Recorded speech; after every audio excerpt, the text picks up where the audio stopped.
This is a conversation with Coach Javier Mendez. He is one of the greatest MMA coaches in history, founder of the American Kickboxing Academy, aka, that has coached legendary champions like Khabib Nurmagomedov, Daniel Cormier, DC, Islam Makhachev, Frank Shamrock, Cain Velasquez, and Luke Rockhold. He's also the former world kickboxing champion. In this conversation, we discuss what MMA means to him. We construct an MMA champion from scratch, what physical skills you need to devote your attention to between striking, kickboxing, Muay Thai, Jiu-Jitsu, wrestling. We talk about the role of mental warfare, whether it's important. We try to come up with game plans to defeat fighters like John Jones, Khamzat, Khabib. And then we also talk about the mindset of a champion. And now I'm not impressed by your performance. It's no time. Check the mic and make sure it sound right, boys.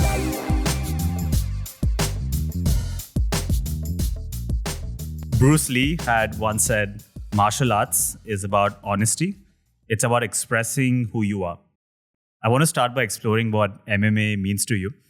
Is it just another sport? Is it a test of skills? Is it entertainment? Is it like any other job?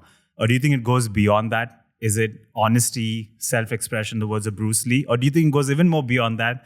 Is it a philosophy, a way of life? What do you think MMA stands for? Well, for me, MMA stands for life, and how I coach it is the way I would coach someone in life. So it's the mindset, So MMA is, for me, it's a martial arts for sure, but I coach it like I do in life. Like I use examples with my fighters, and I use regular life in some of the examples that I use. It's not fighting is fighting. It's just like breathing is breathing. There's a purpose why we breathe and why we breathe a certain way and why we do certain things a certain way. It's not just as simple as that. There's no simple answer. It's very complicated when you really think about it.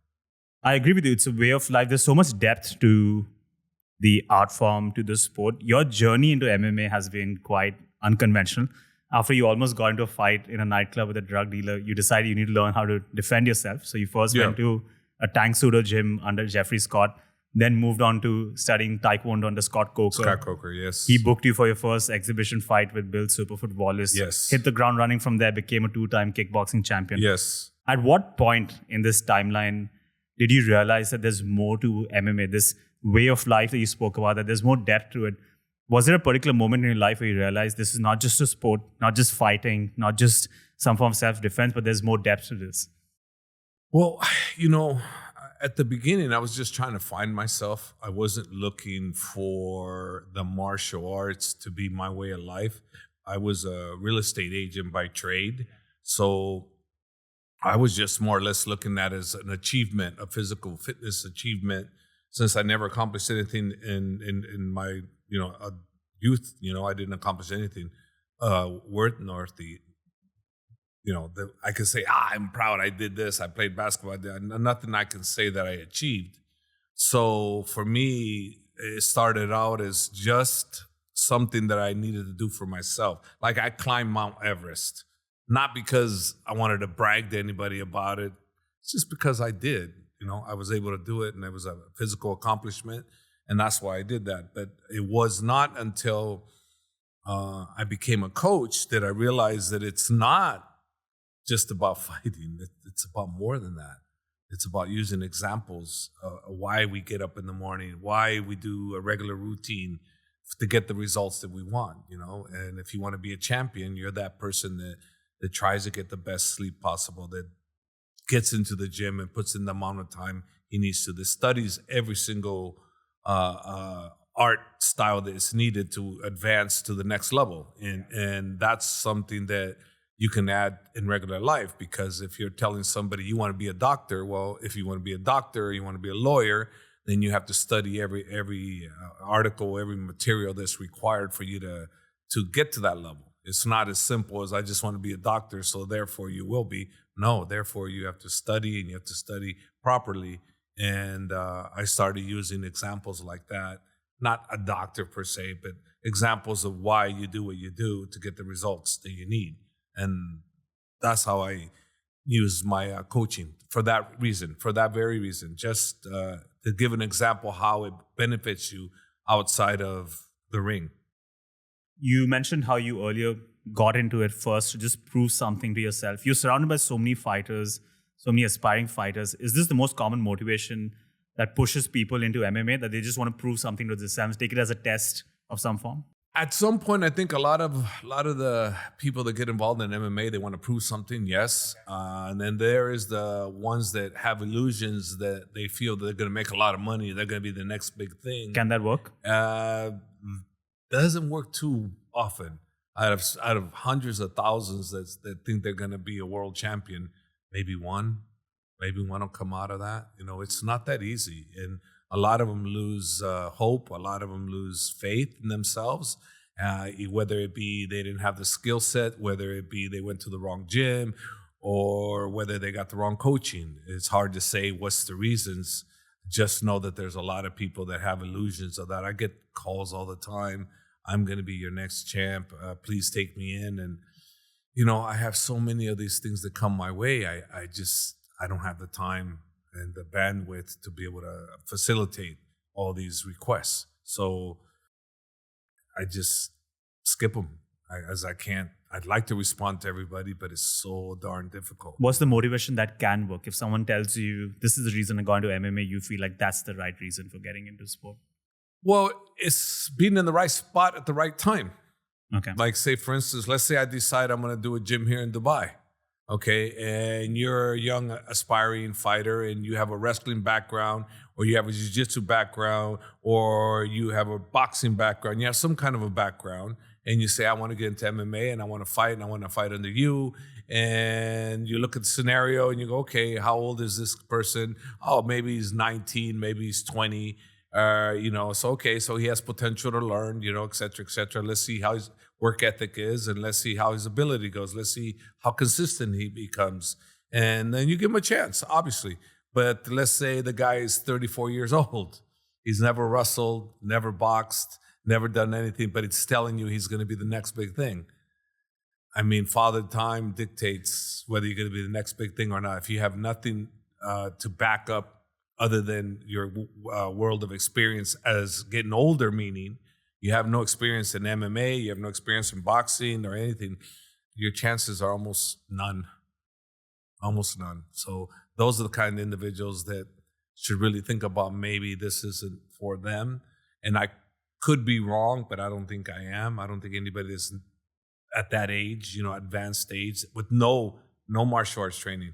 I don't think that their chances are good at all. You've crushed my dream of becoming. Yeah. Just like I'm crushing this Lego. So we'll definitely talk about Father Time and experiences. I do have a question for you, but before that, while we were talking about motivations and whether money can be won, I feel there's often a conflict in the UFC when you build an entertainment vehicle around a sport or an art form like MMA, because every single time when there's a decision to be made between what's good for business, good for revenue, good for ratings, versus what's good for the sport or good for the art form, the decision would be made what's good for business or what's more entertaining. I'm sure you have first-hand experience, because for the longest time, even now, in many circles, wrestlers are not considered as exciting as strikers. They find it much more difficult to book matches or book fights, and their path to a title shot is a lot more complicated. Even now, the audience boos wrestlers when they go for a takedown. There's a different level of understanding when it comes to wrestlers in particular, whereas certain exciting strikers, they're fast track to the title shot as well. Do you feel there's a conflict in the UFC where at times entertainment, money, revenue, ratings are prioritized over the art form? Well, from the beginning of the emergence of the UFC, I've always said it's about entertainment first. It's not about who deserves to be there in the athletic achievement and winning. It's all about who deserves to be there based on the eyeballs. Who's going to attract the most people to the screen? And it's a business, So, yeah, like you said, you're a wrestler. You're 15-0. That people don't really care much about you. They don't watch you very much because you're not too exciting. And then you got somebody else, like let's say it's an Alex Pereira, who's an incredible striker and charismatic, and maybe he's won won maybe 3 out of the last 5 fights, and he's lost 2 title fights. But then you have another wrestler that's got 15-0, is undefeated, but yet Alex is still going to get the title shot. Because why? Because the fans are going to want to see him. They're going to pay more to watch him fight than they're going to pay that other person that probably deserves it more. So you're 100% correct on that. But if you don't understand that, then MMA is not for you. You need to get into a regularized, program where, like in collegiate football or basketball, where it's number 1 always goes against number 2 for the championship. In the UFC, in any other organization, it's never really going to be number 1 versus number 2. It usually try to be there, but it's always going to be who's going to make the most money. I'll give you a perfect example. Let's say Conor McGregor decides he wants to come back out of fighting. Do you really think that his chances of getting a title fight are slim to none, or very likely he will? Why? Why? He hadn't deserved it. He hadn't fought in how many years, but why would he get it? Because everybody wants to watch. Everybody will watch, and he's going to entertain, and that's what this is all about, entertainment. It's not about who deserves it. It's about who basically can get the eyeballs to the screen. So if you look at it from that perspective, it is about who deserves it. Because if he's going to draw more to the screen, then he deserves it. Think about another case. I'll give you a perfect example. Bilal Muhammad. How many fights did he take before they gave him a title shot? And he was being the good guy. He didn't create much of a ruckus, and finally he got his shot. But if you watched him, what did he do after he won the title? What did he do?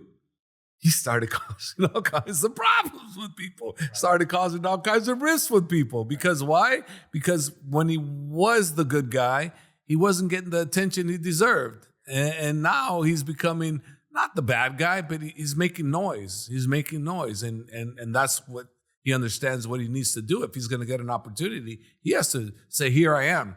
Not, okay, my achievements are going to show itself and people are going to come knocking on my door. It could happen, but in likelihood, you're better off making some noise. Yeah, same thing happened with Magomed Ankalaev as well. I guess this draws a bigger question about the purpose of MMA. I would assume the purpose is to find the best mixed martial artists, right? So you have to pit 1 against 2. And in case that never happens, or in case the priorities have changed and we've gone wrong somewhere, because ultimately what we want to see is the test of skills and the best one should triumph. Well, see, eventually the best do get to fight the best. Eventually. It does happen. But it's a longer path. It just takes a longer path. Like, look at Mosvar, the featherweight. Mosar. Look at him. Look how long it's taken him. They're passing him up because why? Just not many people interested to see him, even though he deserves it. He's number 1, in my opinion. He deserves it. But is he getting it? How come like Sean O'Malley got title shots after lackluster performance? Right? And he got, now, what would be really a shock is if he got another title shot after this last performance. Now, I would think that he's going back to the drawing board because, again, the eyeballs aren't going to be on him. Because of the last performance, people are going to go, no, we're not going to watch him. Now he's lost the 2 in a row, and both to Merab, and now the last one was not excited at all. He got demolished. So his marketability is not there anymore, so they're going to have to figure out somebody else. So again, it comes down to different variables, but it's who is going to be hot at that particular time or who's in the general favor at that particular time. Because you don't know. Sometimes you may piss the UFC off. And they're human too. So if you piss somebody off and so this is not one of this, I'm number 1, I'm ranked number 1, so I deserve that title shot. If you piss off the boss, maybe you'll get it eventually, but you may not get it when you think you're going to get it.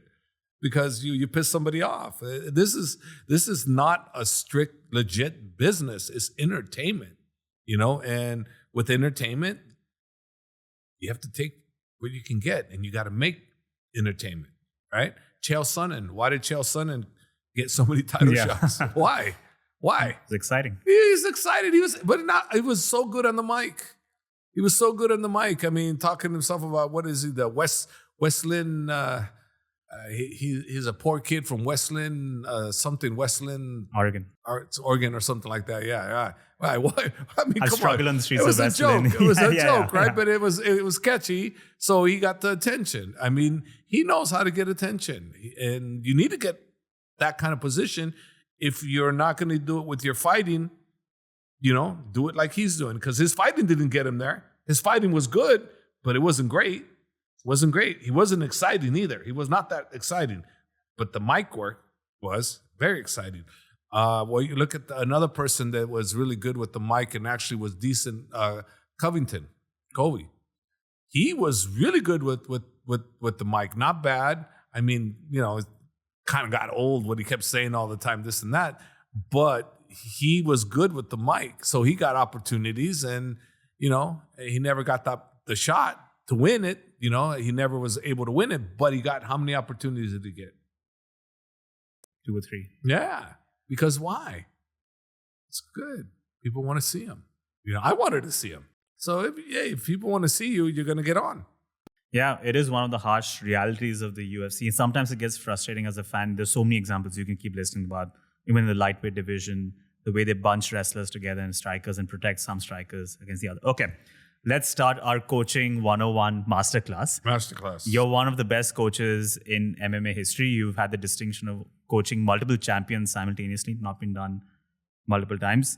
Today, what I want to do with you is I want to create an MMA champion from scratch. Assume it's like one of those video games where you create those custom fighters and you're adding different things. Okay. That's what I want to do with you today. You've often said it's like chess.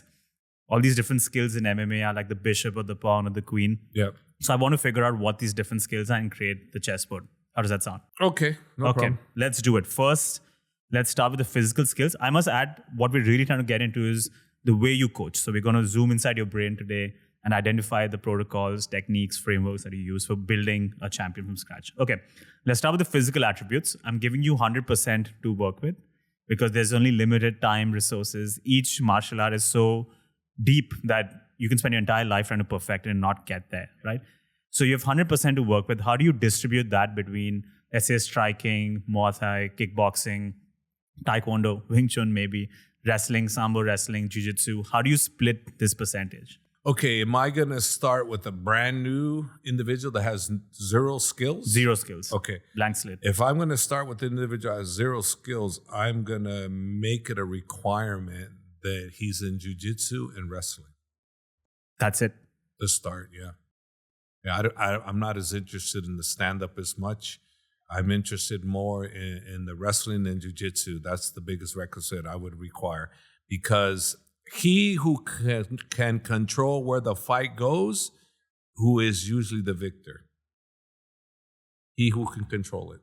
So let's just say this individual got to be a really good wrestler and good at jiu-jitsu, really good at jiu-jitsu, entered a bunch of jiu-jitsu competitions, submitted everybody, won the worlds, et cetera, and did the wrestling, maybe even got to a Division I wrestler, or even got into the Olympics, or maybe went in freestyle tournaments, maybe won a world title in wrestling.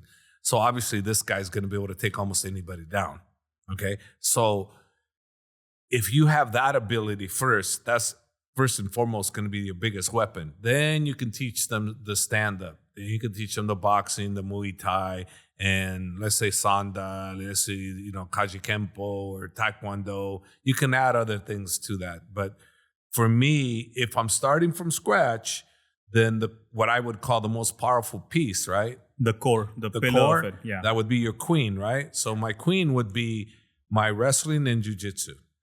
That would be my queen. And if I'm going to go after that, then I would use like boxing would be what would be right up there. So maybe that's my rook, and my knight would be like maybe Muay Thai, something of that nature. It could be reversed too, but bottom line is my queen's gonna be, if I'm having from scratch, my queen's gonna be my wrestler. Yeah, so interesting, right? Because I guess the original motivation for MMA was how do these different martial arts stand up against each other?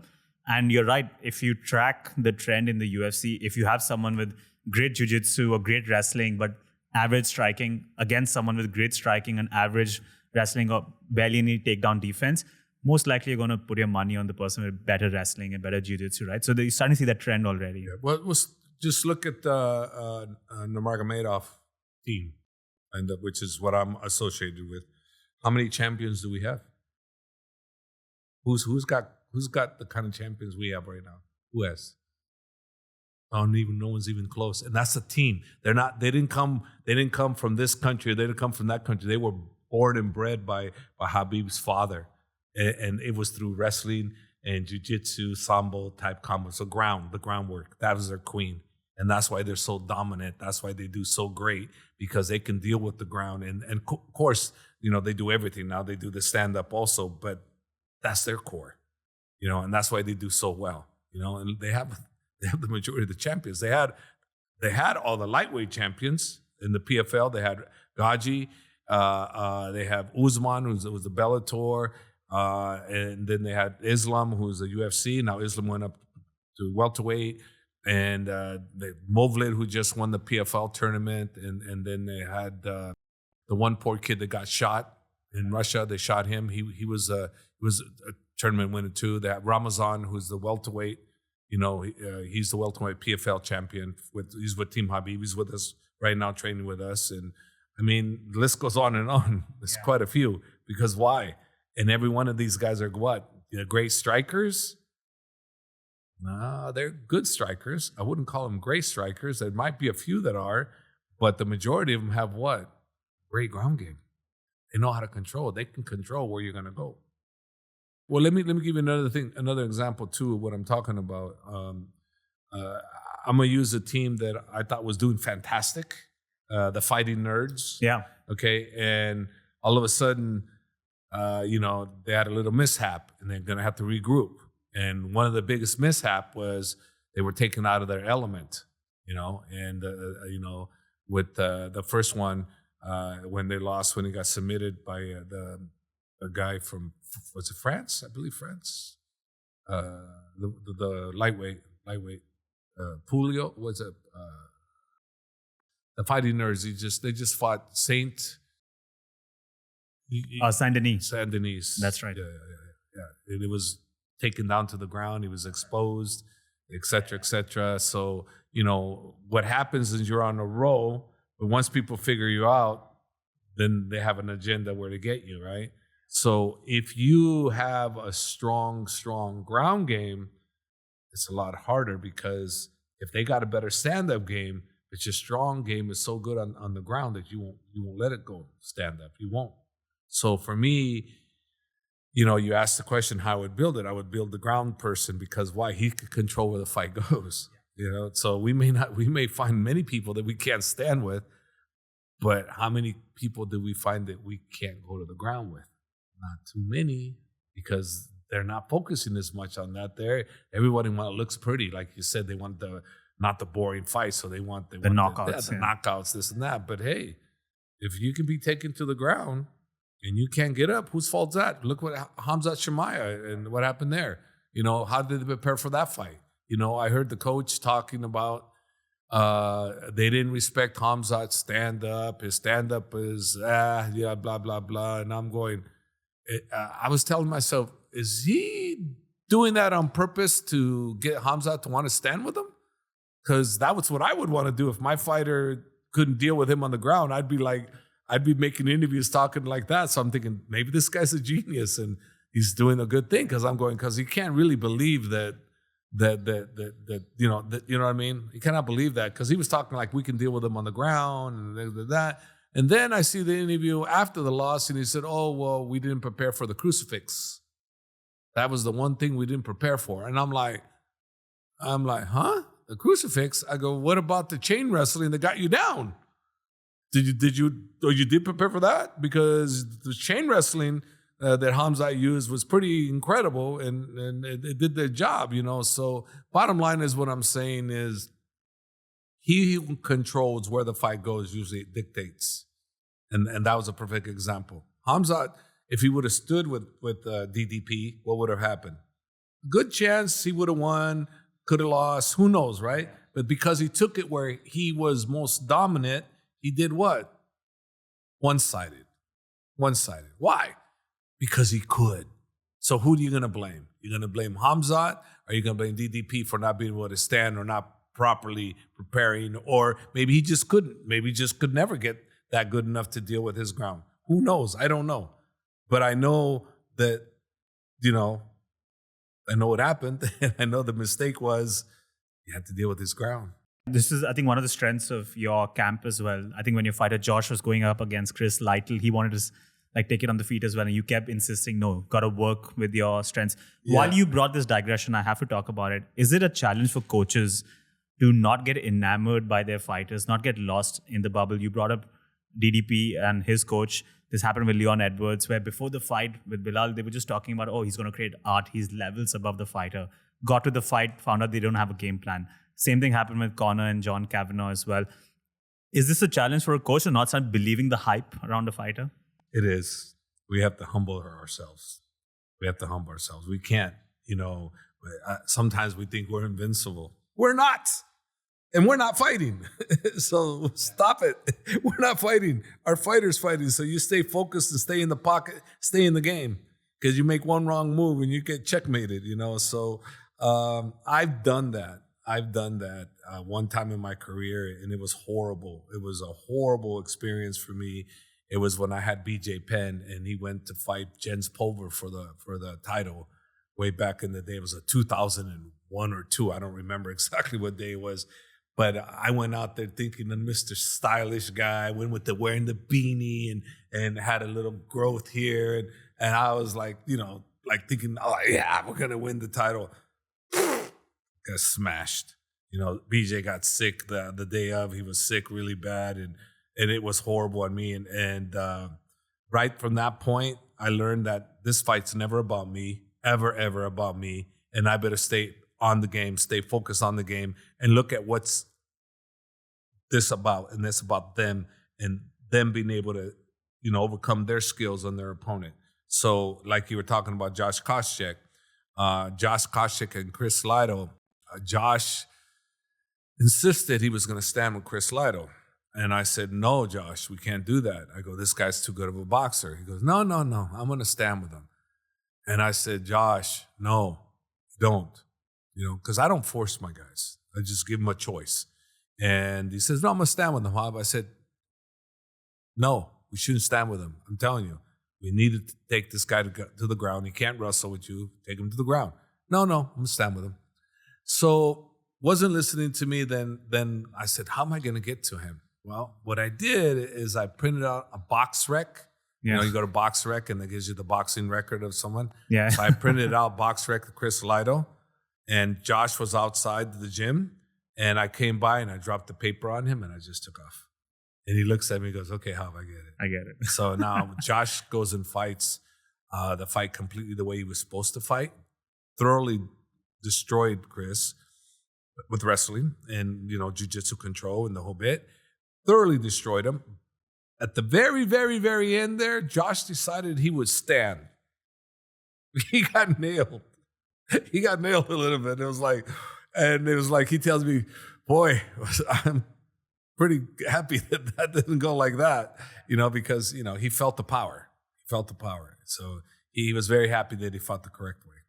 I think the challenge for you now is probably even more because your camp has got such dominant fighters.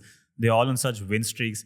What do you do in the camp to ensure that all of you stay grounded, not start believing the hype that you're just going to walk through the next opponent? Well, one of the things that I do all the time is I tell the fighter, we'll use Usman. Okay, Usman's going to fight Paul Hughes here October 3rd in a rematch. That's going to be a hell of a fight. And Khabib and I were not with Usman for the first fight. We were in Las Vegas training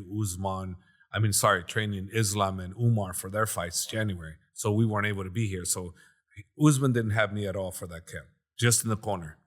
And I knew that going into this fight, that based on the interviews, that Usman was underestimating Paul Hughes. He's saying things, he's not at my level, he's not this, he's not that.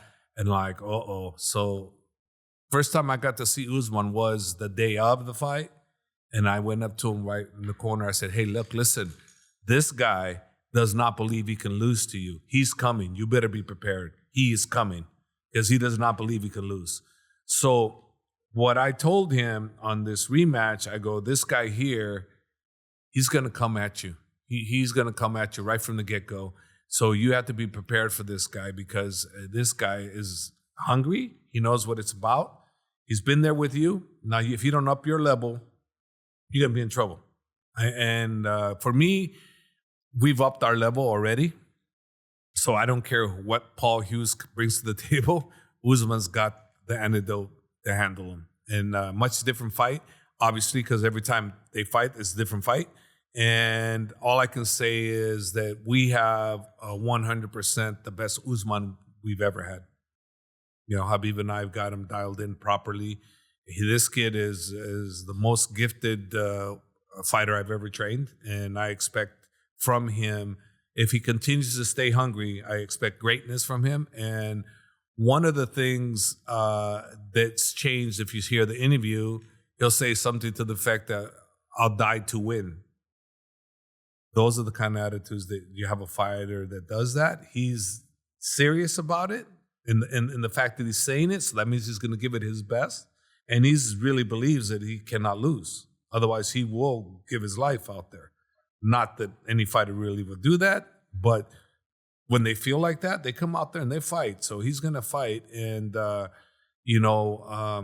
expecting a hell of a fight from him. It's going to be an exciting fight. Yeah, it's going to be an exciting fight. And because of that very reason that, he believes different. He's not out talking before, this kid's not at my level like he did the first time.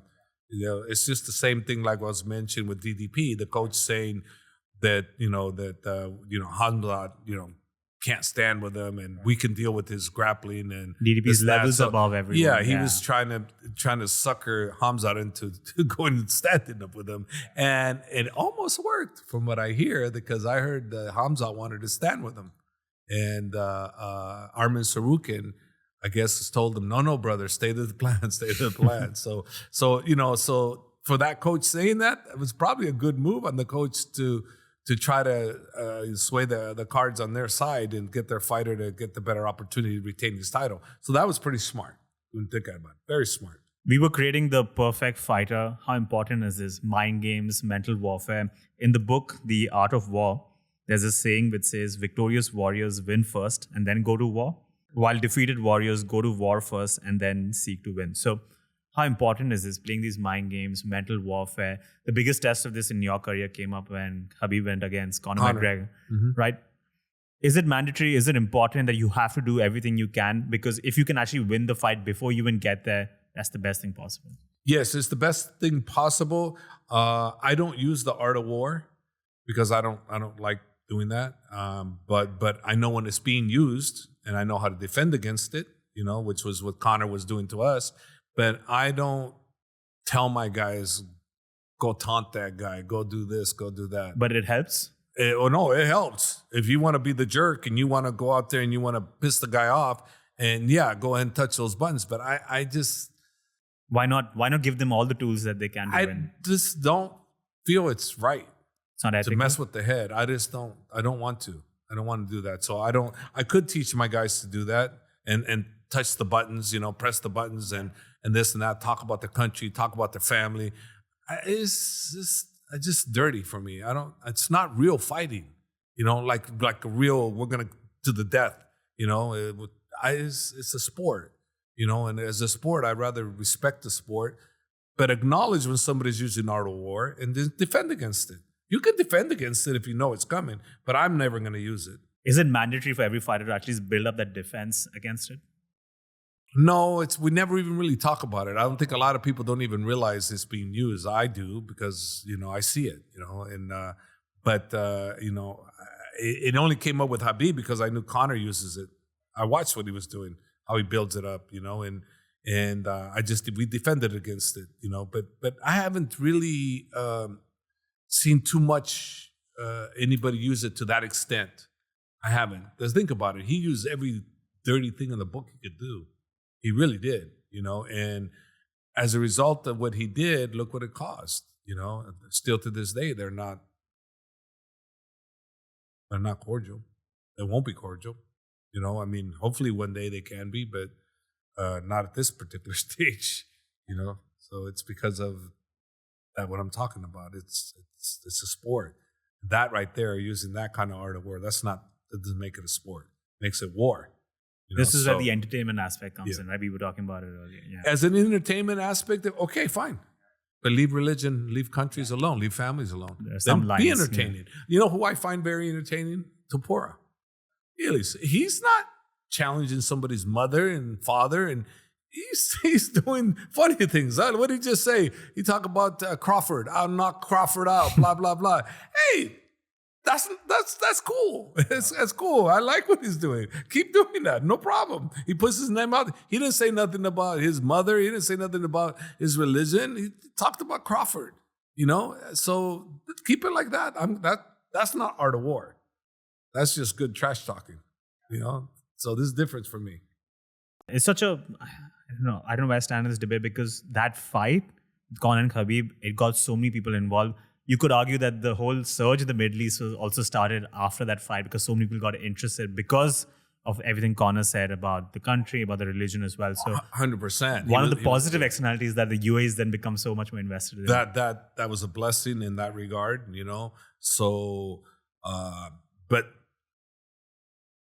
I still prefer not to be used. I get it. But it was a blessing. It was a blessing, you know. And at that particular time, it happened when we were gotten bombarded and throwing beer at each other, and everybody's swearing at us. And I'm thinking, oh, our life's over. We're done. We're finished. And at the very end, you know, Khabib's telling me he's sorry. You know, I'm sorry, coach. And I said, hey, you know, don't worry. Something good is going to happen out of this. But in my mind, I'm thinking, what? What good could happen out of this? The next thing you know, Putin calls him like 10 minutes after that. And he says, tell your coach they did a great job. Your coaches, not your coach, your coaches. And from there, things changed for him. And the commission fined him, I think, $1 million due for that infraction. His cousins and Zubaira and them, Khabib paid all their fines. But at the beginning, I was like, but then look what happened. Look where we're at. Look, the Middle East has become a hotbed for MMA. And Khabib became an icon. And he's iconic. And he's iconic because you tell me right now, right at the top of your head, give me one MMA fighter that does good for people. Give me one. Maybe Dustin. What does he do? How much does he do? No idea. Yeah, no idea. If you asked Khabib, what would you say? You would say quite a bit, wouldn't you? Because why? Because he's the only real, true superstar that we have in MMA. Not that we don't have other superstars, but he's the only true, iconic superstar. He's the only one that's actually doing good for the world as best he can. He's actually fighting for the world as best he can. Whereas others, they're just fighting for themselves and doing some things here and there. But nothing to the magnitude of what Khabib does. Because he's special. It's the bottom line. He's just special. We were constructing our MMA champion. Yes. We put a lot of wrestling, jiu-jitsu. We spoke Yes. about building up at least some defense against mental warfare. We don't have to be on the offensive. If we have to put a lot of wrestling, if that's going to be one of your cores or one of the pillars on which the rest is going to be created. With jiu-jitsu, has to be jiu-jitsu and wrestling together. Jiu-jitsu and wrestling Has together. to be. Has to be. Because Okay. you could be a great wrestler and you don't have no knowledge of jiu-jitsu. You take the guy down, you get submitted. No, you need to have jiu-jitsu combo. Oh, yeah. Very much. I want to zoom in on wrestling a bit. I want to make the distinction between Dagestani wrestling and American style wrestling. From a technical lens, what is the difference in technique between Dagestani wrestling and American wrestling?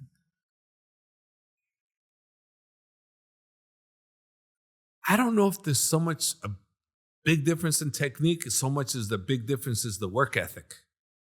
They're like brothers. They're together all the time. They're not out partying. They're not out boozing it up. They're not out chasing girls. They're staying with each other. They're staying within the core. They stay together. They eat together. They train together. You know, they go barbecue together. They go eat dinners together. I mean, it's just a band of brothers that are always with each other all the time. But the pushing technique each doesn't. other. So if you The technical aspect of it, I cannot say that because, you know, the vast majority of Khabib's career was 12 years with me in my gym in the US of A.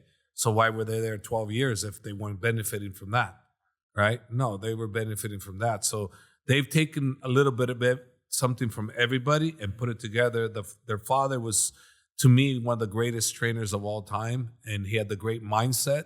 His father was similar to me in one way. He had no striking per se, but he had great ground, great judo, great sambo, and jiu-jitsu. So his father taught them judo, sambo, and jiu-jitsu combo, okay? And it was super, super successful with it. And his students are the ones that are now becoming the champions, his father's students. And they've learned stand-up from other coaches. They started getting to learn the stand-up through me, and they learned some of the ways I do things. Still to this day, Khabib adapts a lot of the knowledge he got from me, but most of what he got from his father, and I added the little special touches. So in other words, I made that beautiful framework of a house that they had. I made the house really pretty, but the framework was there, and that was father. So, but they got a lot of technique everywhere. It's not just they came from Dagestan. No, it's the way they are over there, how they're focused. They're not into video games. They're just focused on one thing and one thing only, training and schoolwork. Okay, so if I'm creating this fighter from scratch, the technique doesn't matter as much. I could learn American style Dagestani. You said the work ethic is more important. Work ethic is way more important. Okay. We've got the physical attributes, spoke about the mental attributes. I want to talk about research. Everyone says you have to do your homework, you have to watch footage, but nobody tells you, what are you watching for? So when you do some research for a fighter, when you watch footage, do you have a checklist of items that you're looking for? How do you deconstruct a fighting style and come up with a game plan on how to defeat the opponent? Well, the first thing you got to look at is, it's very simple, like chess, right? Identify the queen. If you can't identify the queen, you're in trouble. Okay? Identify the queen. Then what you need to do is avoid the queen. Because if your queen is not stronger than their queen, you got problems. Right. So avoid the queen and use your taekwondo, your Thai boxing, which you may call your rook or your bishop, as a deterrent so your queen can capture. Now, sometimes you may sacrifice your bishop so you can take the queen. So you put yourself in a position where the queen's going to get it, but you have to trap it. You can't just try to go against the queen because it's too powerful. So you have to find the ways of trapping it. And the pawn's the same thing. The pawn could be very, very strong. Like if you go one piece for one piece, what piece, single piece, can go up against the queen and win? Can a bishop beat a queen by itself? Can a horse, knight? Can a rook? Can a pawn? No way. But what if you had 7 pawns against one queen? There's a good chance you're going to win that one. If you're smart, there's a real good chance, because you're going to hit the end of that board and you're going to get those queens back. So there's a real good chance, right? So pawns can do that. But if it's 1 pawn or even 2 pawns, the more likely you're in trouble, right? But if you have 3, 4, 5 pawns, I think the queen is probably gonna get it, right? So it all depends. Let's make it a bit more specific. I'm going to give you some fighters, and I would love to see how you deconstruct their style and tell me what the queen is and how you come up with a game plan to defeat them. Once again, what we're trying to really create is a protocol for how you research into fight. I'm diving inside your coaching brain because you're one of the geniuses. But I might know every fighter you're talking about, though. I might not know who they are. I'm sure you know these fighters because the first one is John Jones. How do you deconstruct John Jones' fighting style? He's a very difficult because he's so well-rounded. He is so well-rounded. What's his queen? His weakness inside, since we fought him 2 times with DC, and the second time around DC was beating him, was inside fighting. And DC was beating him on the inside. If you watch the second fight, even the first fight, DC won the second round because of inside fighting, because he were faster. John Jones got them big old ass long arms and whatnot, and he's a complete fighter, but he's not super fast, and he's got the super long arms. So on the inside, you can do some damage, but you just got to watch out for his elbows and knees, whatnot. So inside fighting for John Jones. You have to be really good, though. Have to be really good. That guy's a complete package. What about Ilia Topuria? Ilia Topuria, I would say with him, stay out of boxing range. 1,000,000%. Stay out of boxing range. He's got the best boxing in the business and MMA. And MMA. He's got it so much that he even thinks he can beat Crawford. so that's how confident he is in his boxing. His boxing's good. His boxing's real good. Real good. So he's got the best boxing in the MMA. You'd need to work your kicks, angles with him, knees. Muay Thai would be a good specialty. But your big task is to keep him away from you. And he's got decent wrestling. And so he's also got, from people I've spoken to, they've trained with him, he's got decent jiu-jitsu also. So he's almost a complete package, but he's not. He lacks the kicking area. So the weakest link on him would be the kicking area, and then you have to test your grappling with him to see if yours is better than his. We've yet to see how great it is. It's not great. But we get to see how good it really is. Yeah, I think this is fascinating because to a casual fan, they all look so dominant. But to get inside your coaching mind and how you break it apart, I think is fascinating. Now, next one, Merab. He is the incredible, energetic rabbit from hell. Never stops. This is the best description. Never stops. Never stops. If you can beat that, you have a good chance. If you can't beat that cardio... So you have to have better cardio to beat Merab? Who has better cardio than Merab? I've never seen anybody like that. So the best thing to do is the cardio machine, and he's knows how to win. He knows how to win really, really well. And he's gotten better. He's gotten a lot better. The last fight he had with O'Malley really impressed me. So for us, with Umar, I'm really looking forward to that challenge again, if we can hopefully get by our next opponent, and if the UFC grants us the opportunity after our next win, if it's impressive, or the following, if we have another following win that grants us the opportunity, I want that Merab that beat O'Malley or better, because I want a better Merab than we fought this last time. But he's a puzzle. I told people, said, well, who's your biggest challenge in the bantamweight division? I had said Merab. Why? His cardio. Got incredible cardio. How do you deal with that pace? You know, I had one of the most incredible heavyweights that had the most incredible cardio in Cain Velasquez. And even Cain didn't have that kind of cardio. So Merab is king of all kings in cardio. And he's a warrior, and he knows how to win. Khamzat, how do you defeat Khamzat? Khamzat. I'm giving you tough puzzles to solve. Khamzat is a very difficult puzzle, and it has to be someone that can deal with his wrestling. And the closest example would be Kamaru Usman. Kamaru Usman would have been the closest one. They came close. They had a chance. But that was back then on short notice. Yeah. And that's the Khamzat then. That's not the Khamzat now. So the Khamzat now might be a very difficult puzzle for anybody to figure out right now. Because I don't know if there's anybody out there that can deal with his ground. He's tenacious, man. That guy, and he has so much growth for improvement. He's fast. He's very fast. He obviously could take a punch.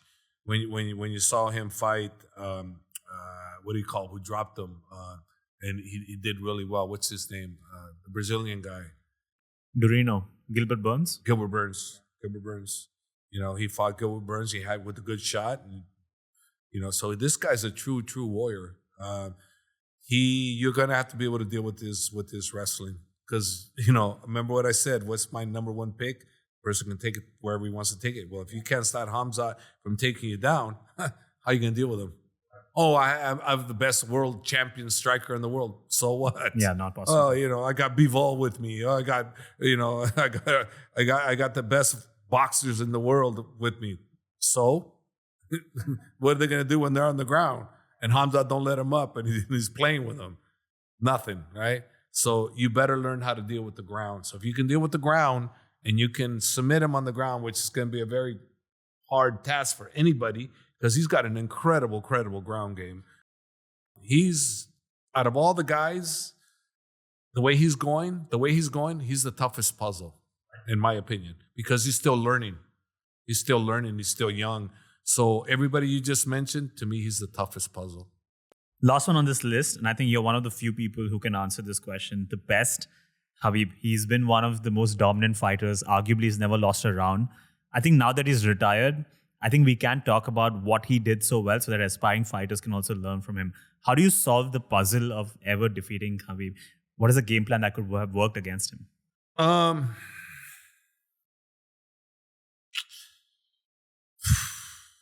I've seen it all. I've seen everybody. The best game plan for Khabib is don't fight him.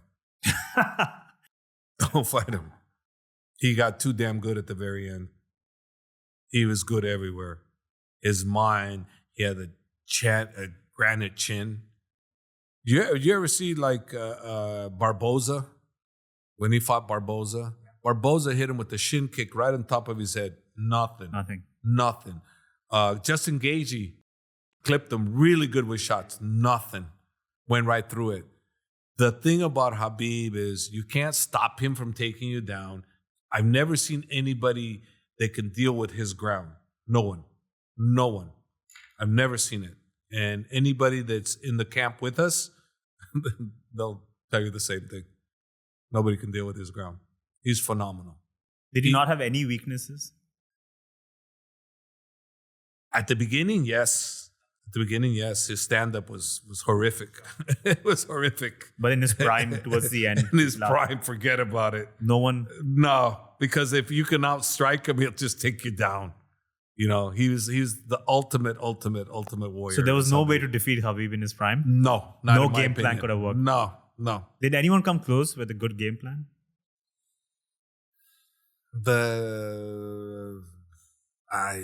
It's very hard for me to phantom anybody, and I favor him too. So let's be honest too. I favor him, but in my mind, in my heart, I never want to see or feel anybody could have beat him. So let's leave it at that. So yeah, makes sense. You mentioned the age and what happens around the age of 34, 35. It's so scary in MMA in particular because you find these fighters who are so dominant, levels above everyone else, and the feeling you get is this level of fight IQ or the skill set or the experience they have, you can't replace it. But then there's one bad fight and they become a shadow of themselves. What happens in MMA that at the age of 35, there's such a sharp decline? It feels like even no matter what experience you have with the fight IQ you have, you're just not the same person anymore. Well, it's not the age of 35. I think Khabib made that the norm for people to think 35. Yeah. I think he did that, but let's face it, there's fighters past 35 that have fought at their best. Daniel Cormier won the world title at 40, in the 30-something. He was at his best, 36, 37.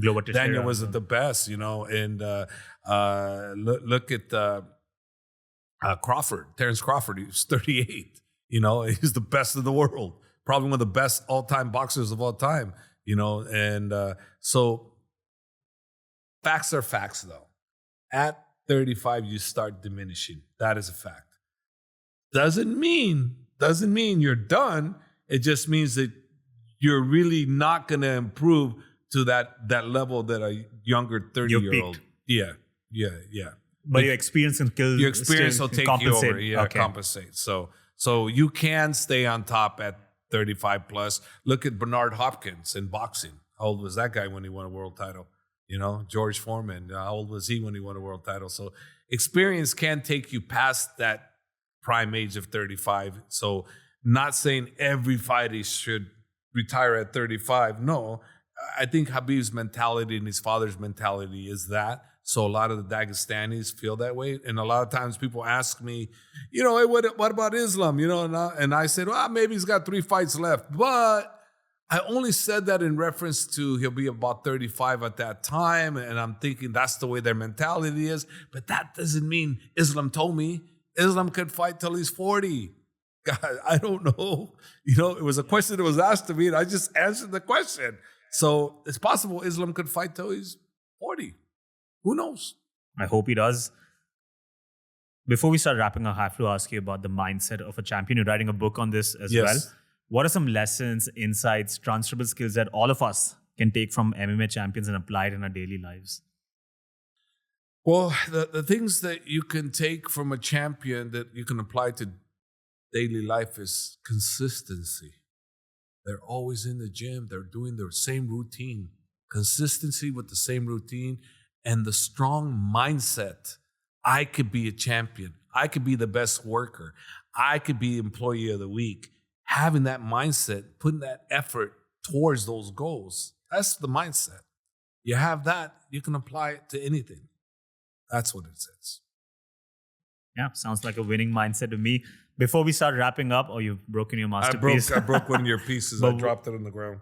What have you built with the Lego? Let's go. I haven't built nothing. What does it look like? It looks like a mess. See what you did that in a short period of time. Look what I did. What do you think these are? Burj Khalifa. Okay, and then Burj Al Arab. Maybe this is a mess. This one is where I'm staying at, downtown address. So we've got the Dubai skyline. I'm sure there's a building that looks just like it. We've got the skyline right here. Final questions as we wrap up. What are some books, movies, role models that have strongly inspired you in your life?